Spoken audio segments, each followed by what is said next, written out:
शेतकरी एकजुटीचा शेतकरी एकजुटीचा अजय पाटिल तुम आगे बढ़ो, हम तुम्हारे साथ हैं। अजय पाटिल तुम आगे बढ़ो, हम तुम्हारे साथ हैं।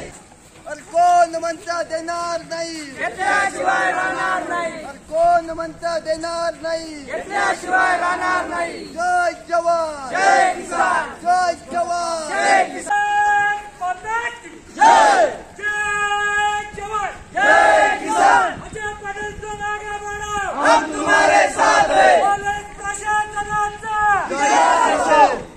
याचं करायचं काय, खाली उठावर काय।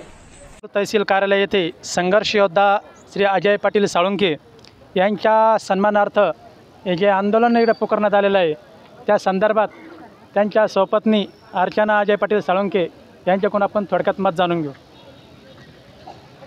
दिनांक 24 ऑगस्ट 2024 शेणपुंजी रांजणगाव अहिल्याबाई देवी स्मारक या फाटा शेणपुंजी रांजणगाव फाटा अहिल्यादेवी स्मारक यांच्या पुतळ्याजवळ संघर्ष योद्धा अजय पाटील साळुंखे हे अन्नत्याग आमरण उपोषणास बसले होते आणि उपोषणाचा 6वा दिवस असताना त्या ठिकाणी पोलिसांनी धक्काबुक्की करून त्यांना जबरदस्तीने उचलून घाटी रुग्णालयात नेले व त्या ठिकाणी उपस्थित असलेल्या मावळ्यांना पोलीस स्टेशनला दाखल केले। त्यानंतर कुठलाही गुन्हा नसताना 28 तारखेला रास्ता रोको करून रस्ता अडवल्याचा गुन्हा दाखल त्या मावळ्यांवरती केला व अजय पाटील यांना घाटी रुग्णालयात नेले असता त्यांनी कुठलीही ट्रीटमेंट कुठलाही उपचार घेतला नाही। त्यामुळे परत पुन्हा पोलीस प्रशासनाला व शासनाला व प्रशासनाला त्यांची दखल घ्यावी लागली।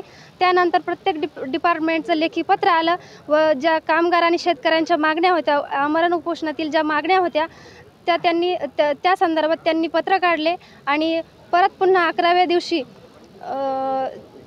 पोलीस EPI गीते साहेब यांनी पुन्हा पोलीस फोर्स घेऊन त्यांना अजय पाटील यांना गाडीमध्ये बसवून परत पुन्हा उपोषणस्थळी दाखल केले व उपोषण सोडण्याची विनंती केली। त्यानंतर उपोषणही सुटले, परंतु जे 10-11 मावळ्यांवरती जे गुन्हे दाखल झालेले आहेत ते गुन्हे मागे घेण्यात यावे व त्यांनी जो लढा उभा केला त्यासाठी शेतकऱ्यांनी व कामगारांनी मोठ्या प्रमाणात साथ दिली। त्याचप्रमाणे त्यांच्या साथीने व त्यांच्या त्यागाने हा प्रश्न सुटला देखील।